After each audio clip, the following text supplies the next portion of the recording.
అందరికీ నమస్కారం అండి. నా పేరు గుడివాడ అనుష. నేను 68th వార్డ్ కార్పొరేటర్‌ని. ఈరోజు స్పందన కార్యక్రమానికి విచ్చేయడం జరిగింది. ఎందుకనంటే ఎస్పెషల్ చూసుకుంటే మా 68వ వార్డ్ అనేది మింది, అకిరేట్పాలెం, అలాగే పంచవటి టౌన్‌షిప్ ఇవన్నీ కూడాను 68th వార్డ్‌లోకి వస్తది. ఈ 68th వార్డ్ మనం చూసుకుంటేనేమో హైలీ పొల్యూటెడ్ ఏరియా అండి.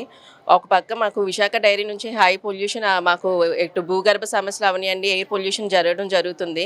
అలాగే ఇక్కడ మాకు చుట్టుపక్కల అన్ని కెమికల్ ఇండస్ట్రియల్ జోన్ మధ్యలో మా వార్డ్ ఉండడం వల్ల ప్రజలు అనేక ఇబ్బందులు గురవుతున్నారు. ఈరోజు మేము చూసుకుంటేనే ఏంటంటే విశాఖ పోర్ట్ ట్రస్ట్ వారు ఇదివరకు సాన్వీర కంపెనీ అని చెప్పేసి అక్కడ ఏర్పాటు చేయడం జరిగింది. మళ్ళీ దాన్ని ఉల్లంఘిస్తూనే మళ్ళీ ఈరోజేమో బాటిలింగ్ కంపెనీ దాని పక్కనే ఏర్పాటు చేయడం జరుగుతుంది. ప్రజలకి సేఫ్టీ గురించి చూసుకోకుండా ఏ విధంగా కూడాను ప్రజల గురించి ఆలోచించకూడదు ఒక గ్రీన్ బెల్ట్ జోన్గా ప్రజలకి ఏర్పాటు చేసి అవి పెట్టుకుంటే బాగుండు. కానీ వాళ్ళు దానికి స్పందించకుండాను వాళ్ళకి నచ్చినట్లుగా వాళ్ళు అలాట్ చేయడం జరుగుతుంది. దీని గురించి బీపీసీఎల్ కంపెనీ ఎస్పెషల్లీ ఇప్పుడు బాటిలింగ్ కంపెనీ ఏర్పాటు చేయడం జరుగుతుంది. కలెక్టర్ గారికి ఈరోజు వినతిపత్రం ఇవ్వడం జరిగింది. ప్రజలు బాగుండాలి, వాళ్ళకి ఆరోగ్యం దృష్టిలో పెట్టుకొని దయచేసి ఒక green belt zone Visakha port trust వారికి చెప్పేసి మాకంటూ ఒక జోన్ ఏర్పాటు చేసి కంపెనీలకు అలాట్ చేసుకోవాల్సిందిగా కోరామండి.